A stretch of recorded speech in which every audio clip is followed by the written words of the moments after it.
Welcome, everyone. Episode 16 of the Dolphins Make Me Cry podcast. As always, your host, Steve Giordano here.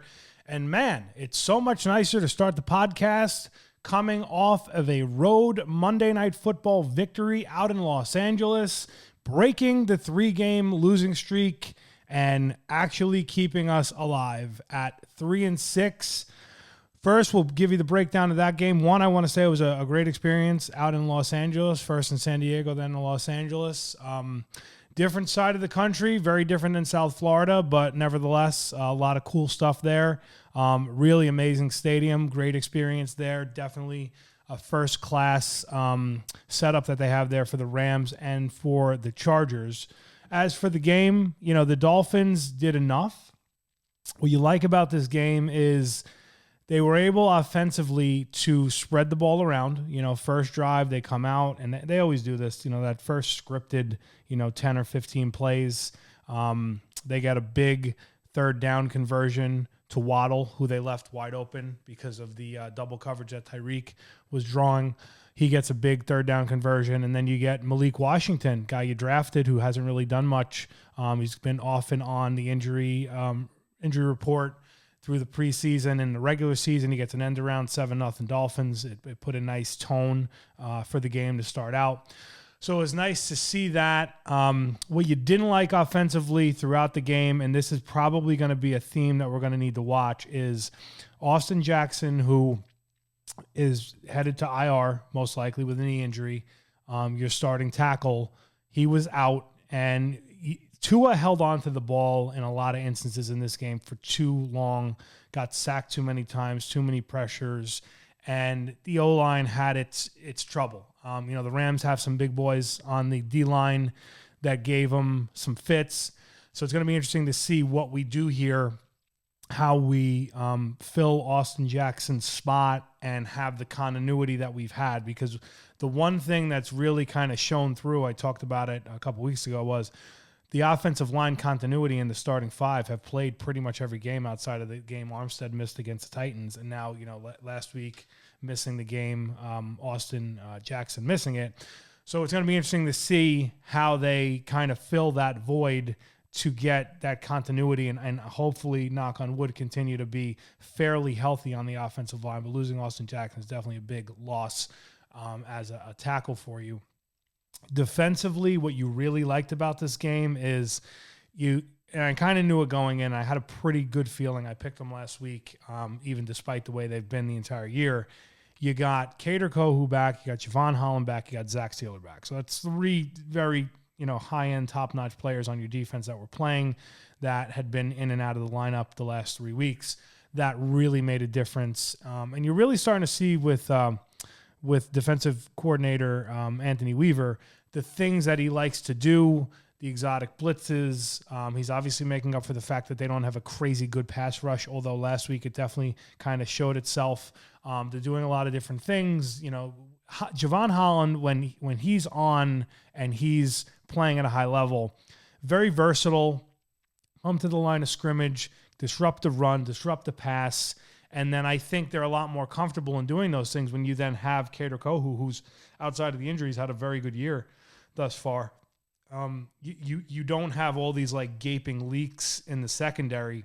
Cam Smith, you're bringing along, going to be interesting to see what he can do. But ultimately, defensively, they did a very, very nice job. They kept things in front of them. They kept the run game in front of them. They really gave Matthew Stafford fits and not allowing him to hit them deep, to beat him with some of the deep stuff that he likes to do. They kept the good wide receivers that they have in front of them.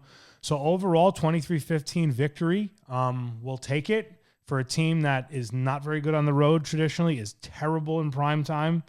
To come away with that victory, even when it wasn't Tua's greatest game, and they did not run the ball very well. They did enough. They did not beat themselves, which is a very interesting thing that we're starting to see here. It's nice to see the penalties aren't killing you. Special teams isn't particularly killing you. It's doing enough. It's doing the things it needs to do to kind of scratch out the games where you kind of build on that. Hey, we have a 6-point lead, a 7-point lead, an 8-point lead, and then we get it to an 11-point lead, and then it's, hey, now it's 2 possessions, and they can't capitalize. So a nice win, and really what it boils down to here is, where do you go from here? Now, when you look at the schedule coming up, Raiders at home, 2-7 Raiders, 3-6 Dolphins. We're on paper and by numbers a better team than they are. And then you have the Patriots next week. Now, again, we don't want to look ahead. We'll get to next week. But a lot of people are in this, hey, you can get, the next 6 out of 8 and get yourself to the 6 or 7 seed. I'm going to pump the brakes. We got to see kind of a week-to-week thing here. As much as I think they will probably beat the Raiders tomorrow and should handedly, would it shock anybody if they came out and had a stinker and had penalties and turnovers and did all the stupid-ass Dolphin things that they've done at the beginning of the year? I don't think that would shock anybody.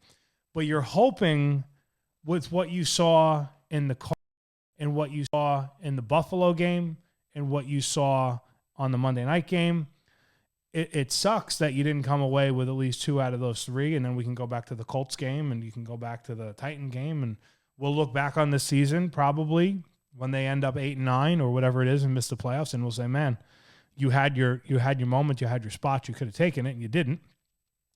But now you're on a very, very short leash. But you took care of business. And also this week, another interesting piece from that game was Tua throwing an interception.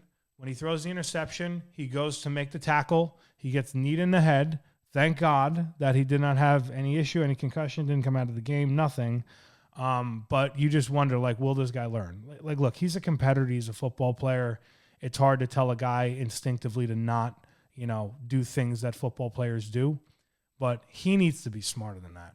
If he would have gotten kneed in the head and would have been a concussion and he was out for the season, and God knows that would have turned into the controversy of controversies that it's been every time he gets hit, we would be having a hell of a different podcast and different discussion today. He needs to learn to play smart. If you throw an interception, man, if you want to kind of get in the way and, shimmy shake a guy and wait for everybody else to come and make a tackle, God bless you. But for you to be diving at a guy's knees and then get kneed in the head when you've had multiple concussions, not smart. So luckily, dodged a bullet. We live to fight another day, but he needs to be smarter. And he's played smarter in the game, in the Cardinals game with the slide he had. He had a head first slide in the Bills game. Luckily the way he'd set up, he was okay, protected, but he has to be smarter because it has to be a bigger picture. 1 interception, 7 pick six or whatever, versus you being out the season or your career is certainly not worth it. Somebody can make the tackle. So that was a big thing too this week. The other big news was Deshaun Elliott, former Dolphins safety, who's now on the Ravens this week, came out and ironically enough said that he doesn't think a Miami team, Dolphin team will ever win because of the culture of Miami and South Beach and strip clubs and everything that goes on down here. And that last year they quit after the Monday night 14-point debacle loss, and that he just didn't think that they could have a winner down here and that they're soft. Now, is he the first guy to say that? No. You know who the first guy to say that was? Me. I've been saying that they've been soft for years because they're not physical, and that's a whole nother topic, and you can go back and listen to the podcast because I've been talking about it forever. But it was interesting. He came out and said this. It is what it is. You can say, hey, a player shouldn't say this, whatever. I'll say this. Vic Fangio said the same thing on the way out, and now he's leading a number 1 ranked defense in Philly. And this team has to prove that it's tough, bottom line. If any of that's true, not true, you know how it goes. The truth's somewhere in the middle. Do I think 53 guys are out partying, at the strip club on Wednesday night before practice or right before a game? No. Do I think some are? Do I think some give a shit and some don't? Yes. But this team needs to shed this, we're not tough, we don't care, and McDaniel has to as well. And to his credit, to that point, Raheem Mostert, who I love, great player, he got no carries last week. He had a couple of catches. He was involved in the game, but it was definitely a message sent, we cannot put up with fumbles. Now, the guys ran very well. He saved you in the Patriot game. He ran well in the Colts game before the fumble. He's running well in the Bills game, but he kind of sent a message. I'm sure he'll come out tomorrow. He'll be involved. We'll move on. He'll be a contributor on the team, and he's a good dude, and I don't think he's going to sit there and pout about it. But it was a good message from McDaniel that, hey, we need to set the tone. When these mistakes happen, there has to be accountability. Same thing this week, cutting a captain, linebacker David Long, who essentially they smartly benched in the Bills game because he was battling an injury. He's a hard-nosed player. He wants to play. Terrible in coverage. The teams were picking on him. He got ran over in the Cardinal game. And I think it was a situation of, hey, we're not happy with you and we benched you. And they put Anthony Walker Jr., who had an interception last week, into the game. He was probably saying, hey, if I'm not going to play, get me out of here. So you cut a captain, again, sends another message. Not to say that you should be cutting guys every week, but the reality is where they're at, they have very little wiggle room, and they need to make things happen, and they need to set examples when examples need to be set. So you like that from Mike McDaniel.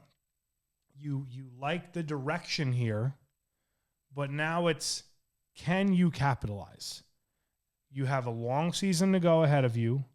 Knock on wood, you've had injuries. Obviously, Jalen Phillips out for the year. You've had some injuries. You have some flaws in your roster, obviously.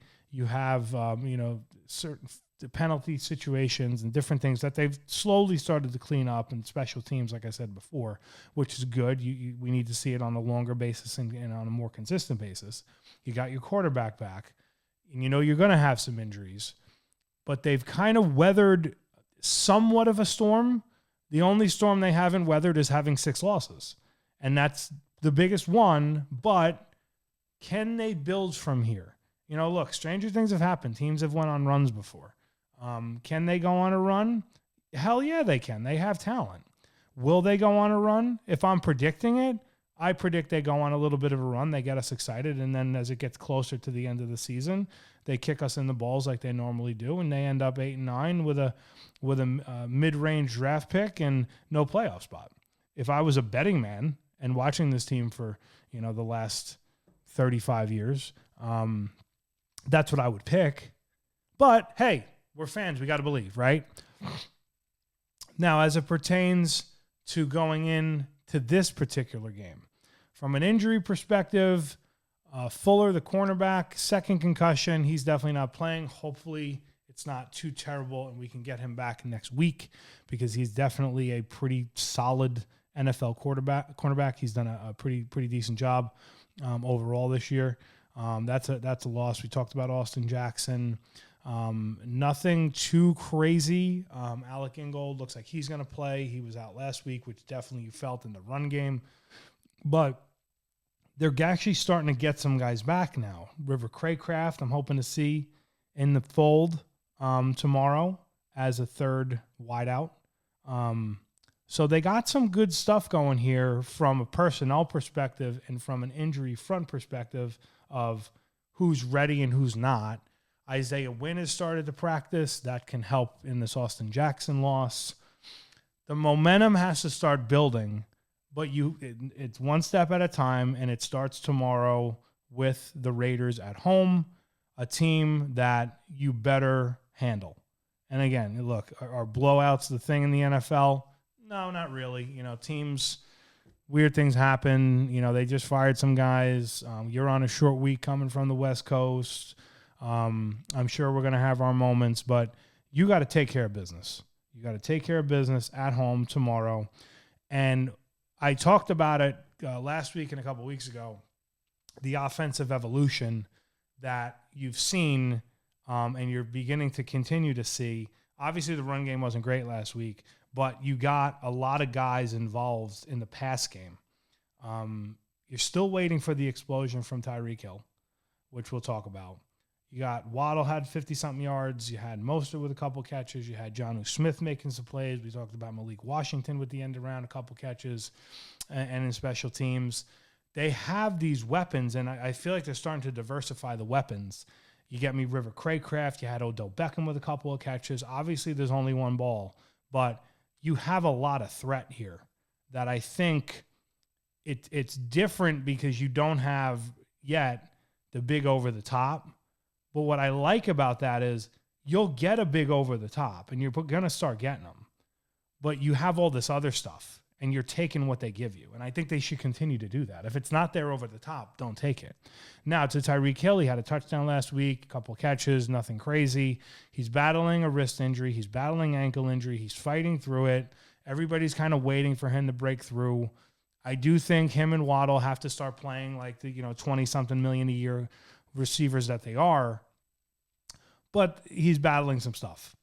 So hopefully a game like tomorrow, maybe he can go off and have what he has. But, I mean, you almost want to, not to say not use them, but you want to, use the things you have and maybe use them a little bit less. Let him heal up because we got a long stretch run here. But it'll be interesting to see because he's battling this wrist injury. And you can kind of tell something's a little off. He's not as crazy explosive. But not the end of the world because you are getting some other contributions from the rest of the team, the rest of the offense. And then we talked about defensively. You really, really like what they're doing defensively. You hope they can continue that momentum, getting a few more turnovers in the mix. Tomorrow's a prime day. Gardner Minshew, is what he is. They score about 18 points a game. You should be able to stifle them at home. You should be able to get some turnovers, get some momentum, and really start to turn this around, hopefully getting us now to 4-6 with the Patriots up next week at home again, and then getting us to a short week, cold weather game in Green Bay. If you can go into that game 5-6, you throw it up to the heavens at that point and see what you can do in the cold. But again, pump the brakes one step at a time. Take care of one play, one down, one quarter against the Raiders and make it happen and see where we can go.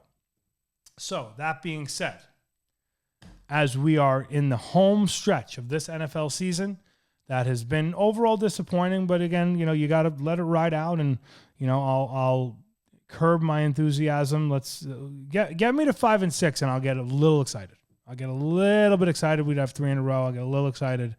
Ultimately, I know where it's headed. But just keep stringing me along. Keep stringing along the Dolphin fans and string along the excitement.